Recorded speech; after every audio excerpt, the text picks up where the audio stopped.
pointed out to you when this whole thing started that if you just go on a path to try and kill all of the Hamas people and you kill tens of thousands of innocent Palestinians in the process, all you're going to be doing is building up more insecurity for you in the future because those people will want revenge, etc. Now then, has been playing out so far. So if Netanyahu is not successful at getting all of these Palestinians removed and basically ethnic cleansing, then they're going to be left with, then what do you do? Because the Palestinian people are still in miserable conditions right now.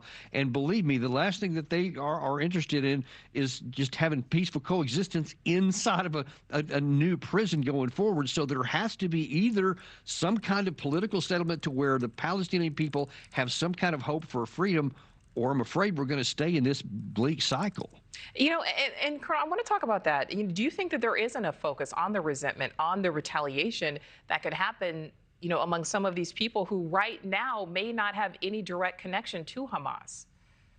No, there's no, in the West there's not anyway. Obviously in that part of the world there's a lot of focus on that, but unfortunately you hear like Lindsey Graham's comment a second ago. They literally aren't even giving it any thought. They're just talking about expanding the war possibly into Iran, thinking that going and using force up there will somehow bring peace to the region and peace to Israel. And I'm afraid it's just going to stir the hornet's nest up further, because this issue has been going on since the 1940s.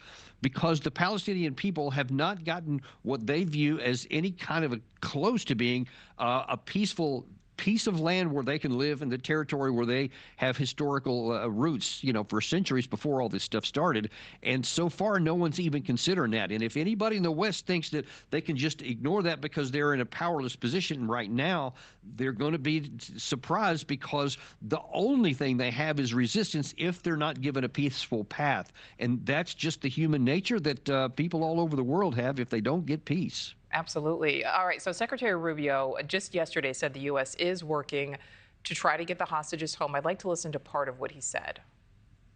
We share a common goal. We want to see every hostage released. Frankly, I think, and the president has said this, we want to see them out as soon as we possibly can. And certainly, the world has watched these images of people, and it's just heartbreaking to remember that some of them have been now almost 2 years there. It's a horrifying situation. All right, so under this new administration, Lieutenant Colonel, what do you think is happening behind the scenes right now? Well, there's just lots of back and forth about what's going to happen next. I mean, the issue has always been, at least for the United States, about getting the hostages back, although the previous administration didn't seem to prioritize that very much, and the Netanyahu government definitely didn't, because they could have had a deal a long time ago if that was really a priority. So I truly think that behind the scenes right now, the priority for the Netanyahu government and many of his administration is to try and go down Trump's path to get rid of all the Palestinians, because they think that's how it's going to end. And I don't think there's much talk about anything else right now. And I know we, still haven't even officially, got to the end of this war. We have to get to the next phase. But once that happens, assuming it does, what do you think the rebuilding process will look like, especially considering what we have heard now from President Trump and his idea of what he would like to see for the future of that piece of land? Well, see, we have contradictory things going on right now, because we're in the latter part of phase one of supposed to be a three-phased operations to end the Hamas-Israeli war that's supposed to result in freedom and, in rebuilding for the Palestinian people in Palestine. The Arab League has drafted a bunch of possibilities of how that can be done without displacing the Palestinian people.